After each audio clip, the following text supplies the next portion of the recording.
ఇక కాంగ్రెస్ పార్టీ వచ్చి 2.5 సంవత్సరాలయితుంది. ఇక కేసీఆర్ గూడా ఇన్ని రోజులు రెస్ట్ తీసుకున్నాడు. ఇక కేసీఆర్ గూడా రంగంలోకి దిగుతున్నట్టయితే తెలుస్తుంది. ఎందుకంటే అయిపోయింది. మళ్ళీ ఎలక్షన్స్ హడావిడి అయితే షురువు అయినట్టే ఇగ. ఎందుకంటే సగం పీరియడ్ అయిపోయింది గాబట్టి ఇప్పటి నుంచే వాళ్ళు ప్రయత్నాలు చేస్తుంటేనే మళ్ళీ బీజేపీ గావచ్చు, బీఆర్ఎస్ గావచ్చు అధికారం వాళ్ళ సొంతమైతది. సో, ఏదేమైనా గూడా వీళ్ళిద్దరు కేసీఆర్ గావచ్చు, కేటీఆర్ గావచ్చు రంగంలోకి దిగినట్టయితే తెలుస్తుంది. రంగంలోకి కేసీఆర్, కేటీఆర్ ఒకరు బస్సు యాత్ర, మరొకరు పాదయాత్ర. అధికారమే లక్ష్యంగా వచ్చే ఏడాది నుంచి ప్రజల్లోకి పార్టీ బలోపేతం దిశగా కార్యాచరణ. రాష్ట్రంలో రాజకీయ వేడి క్రమంగా పెరుగుతూ ఉన్నది. ప్రధాన ప్రతిపక్షమైన బీఆర్ఎస్ రానున్న అసెంబ్లీ ఎన్నికలే లక్ష్యంగా ఇప్పటి నుంచే కార్యాచరణ సిద్ధం చేసుకుంటుంది. మరోసారి ఈ రాష్ట్రంలో అధికారమే లక్ష్యంగా ప్రజల్లోకి వెళ్లేందుకు ప్లాన్ చేసింది. సో, ఏదేమైనా గూడా కేటీఆర్ గావచ్చు, కేసీఆర్ గావచ్చు మళ్ళీ రంగంలోకి దిగుతున్నారు. అంటే ఇప్పటి నుంచే ప్లాన్ చేసుకుంటున్నారు. నెక్స్ట్ వచ్చే ఏడాది నుంచి పూర్తిగా ప్రజల్లోనే ఉండాలి. ప్రజల మధ్యే ఉండాలి అని జెప్పేసి. బస్సు యాత్రతో కేసీఆర్ బయలుదేరుతుంటే, పాదయాత్రతో కేటీఆర్ బయలుదేరుతున్నాడు. ఏదేమైనా గూడా నిజంగా ఒక రకంగా కేటీఆర్ చేసిన ఐటీకి సంబంధించిన డెవలప్‌మెంట్స్ చూస్తుంటే నిజంగా ఇక్కడే గాదు బయటి దేశాలలో గూడా హ్యాట్స్ ఆఫ్ జెప్తున్నారు. ఒక రకంగా వాళ్ళు ఎంత దోచుకున్నారో పక్కన బెడితే, కేటీఆర్ గావచ్చు, కేసీఆర్ గావచ్చు వాళ్ళు ఎన్ని లక్షలు దోచుకున్నా, ఎన్ని కోట్లు దోచుకున్నా హైదరాబాద్‌ని చూస్తే అర్థమైతది. కేటీఆర్ ఎంత డెవలప్‌మెంట్ జేసిండు. వాస్తవంగా మాట్లాడుకోవాలంటే. అంటే ఇది నేను చెప్తున్న మాట గాదు. ప్రజల్లో యూత్ గావచ్చు, జెన్‌జీ గావచ్చు, బయటి దేశాలకి సంబంధించిన కొంతమంది ఇన్‌స్టా‌లో గూడా వీడియోలు పెడుతుంటారు. కేటీఆర్ డెవలప్‌మెంట్స్ బావుంటాయి. ఆయన చేసే విధానం బావుంటది అని జెప్పేసి. సో, మళ్ళీ బీఆర్ఎస్ పార్టీ అధికారంలోకి రావాలంటే నిజంగా ఇప్పుడు ప్రజలలో ఉండాలి. మీకు మార్పు రావాల్సిందెక్కడ? మీకు సంబంధించిన ఉన్న ఎమ్మెల్యేలు ఎవరైతే ఉన్నారో, ఎవరైతే ప్రజలని పట్టించుకొని ఎమ్మెల్యేలు ఎవరైతే ఉన్నారో, ఎవరైతే ప్రజల దగ్గర నుంచి ప్రజలకి రావాల్సిన పథకాలు వాళ్ళ అనుచరులకు గావచ్చు, వాళ్ళ చుట్టుపక్కలోళ్ళకి గావచ్చు వాళ్ళకి ఇస్తున్నారో, వాళ్ళని ఫోకస్ జేయండి. మొన్న కేటీఆర్ చాలా క్లియర్‌గా చెప్పినారు. ఒక రకంగా ఉద్యమకారులను పట్టించుకోలే. ఖచ్చితంగా ఉద్యమకారులకి ముందు ముందు పీట వేస్తామని జెప్పేసి. సో, మీరు ప్రజలలో ఉండాలంటే, సరే ఇప్పుడు కాంగ్రెస్ ప్రభుత్వం ఎట్లా చేస్తుందా, ఏందా అని పక్కన పెడితే, మీరు అధికారంలోకి రానీకే ప్రయత్నిస్తున్నారు గాబట్టి, మీరు ముందులా గాకుండా ప్రజలలో మమేకంగా అండి. మీరిప్పుడు స్టార్ట్ చేస్తున్న పాదయాత్ర గావచ్చు, ఈ బస్సు యాత్ర గావచ్చు, ఎట్లుండబోతుంది?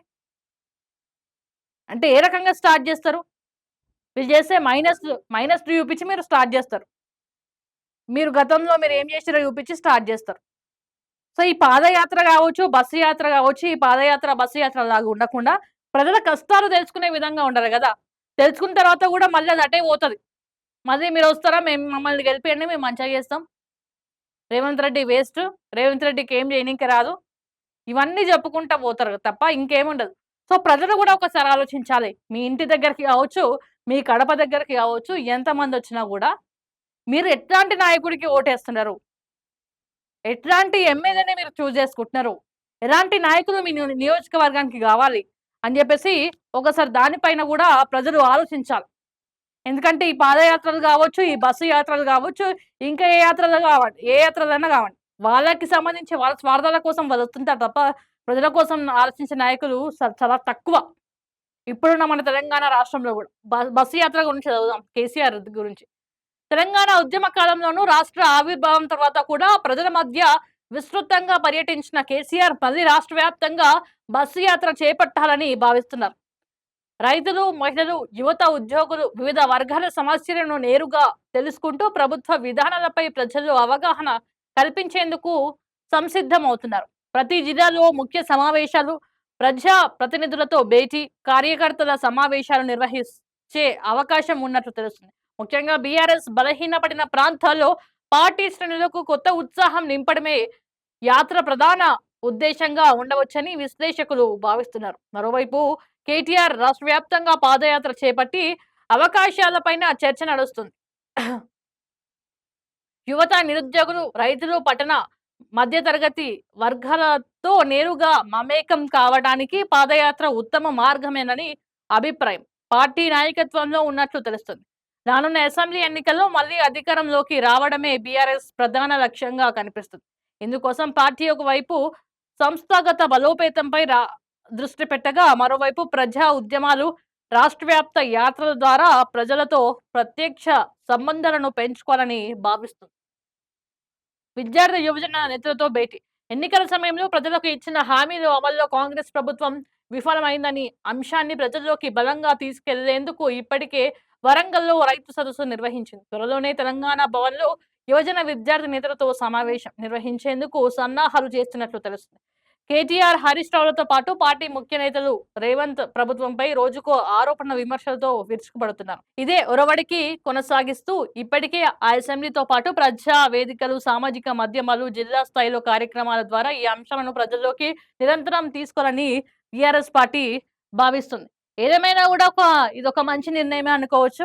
గతంలో మీరు ఉద్యమాలు చేసిన తర్వాత తెలంగాణ రాష్ట్ర ఏర్పడిన తర్వాత మీరు ఏ రకంగా కూడా ప్రజల్లోకెళ్ళలే. అది అయిపోయిన తర్వాత ప్రజలందరూ కావాల్సింది ఏమనుకున్నారు? అరే! కేసీఆర్ ఫైట్ జేషిండు. కేసీఆర్ చావునోట్లో తలకాయ బెట్టిండు. అప్పట్లో టీఆర్ఎస్ పార్టీ అధికారంలోకొచ్చింది. తెలంగాణ ప్రజలకి ఉద్యోగాలొస్తాయి. తెలంగాణ ప్రజలకి ఎలాంటి లోటుండదు. ఏదైతే నీళ్లు, నిధులు, నియామకాలని జెప్పేసి వాళ్ళు వచ్చిర్రో అదే రకంగా ఉంటది అని జెప్పేసి ఎక్స్‌పెక్ట్ జేశారు. దాన్ని ఎక్స్‌పెక్ట్ జేసిన దాంట్లో ఎంతో కొంత అయింది గానీ అంత గాలేదు. సో, దీనికి సంబంధించి గూడా మీరు మళ్ళీ ఇది కొత్తగా బస్సు యాత్ర గావచ్చు, ఇప్పటివరకు కేటీఆర్ గావచ్చు, కేసీఆర్ గావచ్చు పాదయాత్రలు జేయాలె. ఇప్పుడు మీరు ఇప్పుడు కేటీఆర్ గూడా పాదయాత్ర స్టార్ట్ జేస్తున్నారంట. ప్రజల సమస్యలు ఏదైతే వీరిచ్చిన హామీలు గావచ్చు, కాంగ్రెస్ పార్టీ ఇచ్చిన ప్రణాళికలు గావచ్చు, ఏవి గూడా కాలేవు అని జెప్పేసి ప్రజలకి వాళ్ళని చైతన్యపరుస్తూ మేమొచ్చిన తర్వాత ఏం జేస్తాం, మేమిస్తామని జెప్పేసి గూడా వాళ్ళు ప్రజల్లోకి తీసుకెళ్తామనేసి అంటున్నారట. ఏదేమైనా గూడా మరి 2014 ఎలక్షన్‌లప్పుడు మీరేం మాట్లాడారు? తెలంగాణ ప్రజలకి ఖచ్చితంగా ఉద్యోగాలొస్తాయి, మన బతుకులు మారతాయి అని జెప్పేసి జెప్పినారు గదా! మరి బీఆర్ఎస్ వచ్చి 10 సంవత్సరాలైనా గూడా ఉద్యోగాల పరిస్థితేంది? సరే మార్పు అనుకున్నాం. 10 సంవత్సరాలు బీఆర్ఎస్ పార్టీ పాలించింది. కాంగ్రెస్ పార్టీ వస్తే మాకు మార్పొస్తది, మాకు ఉద్యోగాలొస్తాయని జెప్పేసి నిరుద్యోగులు గదా ఓట్లేసింది. నిరుద్యోగులు గదా ఊర్లలోకి పోయి గూడా నిరుద్యోగులు కాంగ్రెస్ పార్టీకి ఓటేయండి, మన బతుకులు మారతాయి, మనకు మార్పు కావాలని జెప్పేసి నిరుద్యోగులు పోయి రోడ్ల మీద పోయి కాళ్ళు మొక్కిరక్కడ.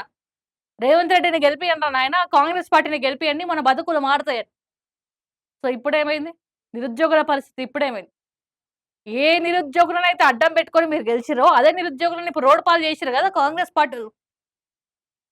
సో, దీనికి సంబంధించి మరి నిరుద్యోగుల పరిస్థితి ఏందో గూడా ఒకసారి కాంగ్రెస్ పార్టీ ఆలోచించాలి. ఎందుకంటే చాలా నమ్మిర్రు. నిరుద్యోగులు కావచ్చు, తెలంగాణ ప్రజలు కాంగ్రెస్ పార్టీని చాలా నమ్మారు గాబట్టి, ఒకసారి దీనిపైన ఆలోచించండి. మీరు చేస్తున్న మైనస్‌లు ఏవైతే ఉన్నాయో అవి బీఆర్ఎస్‌కి అన్ని ప్లస్ అయితున్నాయి. సో, దయచేసి దీనికి సంబంధించి మళ్ళీ ఒకసారి ఆలోచించి, మరి బీఆర్ఎస్ పార్టీని మీరు గెలిపిస్తారు అనుకుంటే ఇట్లనే చేసుకుంటా పోండి. మళ్ళీ వచ్చే సంవత్సరం మా కాంగ్రెస్ పార్టీకి అధికారం వద్దు అంటే ఇదే రకంగా వ్యవహరించండి. లేదు మళ్ళీ కాంగ్రెస్ అధికారంలోకి రావాలంటే ఒకసారి చిత్తశుద్ధి పెట్టి ప్రజల వైపు ఆలోచించండి. ఒకసారి చిత్తశుద్ధి పెట్టి నిరుద్యోగుల సమస్యలు గావచ్చు, పెన్షన్ సమస్యలు గావచ్చు, పెన్షన్‌లు గూడా ఇప్పటివరకు వస్తలేవు. మా అంటే ఆ రేషన్ కార్డులను ఒకరిని పట్టుకుంటారు. మా అంటే ఆ సన్న బియ్యం ఒకరు పట్టుకుంటారు. ఈ 2 పట్టుకొని ముందుకెళ్తున్నారు. మిగతా హామీలేమైనాయి? ఆ ఫ్రీ బస్ ఒకటి పెట్టినామని జెప్పేసి మాట్లాడుతున్నారు. సో, ఇవన్నీ గాకుండా మీరిచ్చిన 420 హామీలు ఏవైతే ఉన్నాయో అవన్నీ పూర్తయ్యే విధంగా మీరొకసారి ఆలోచించాలి.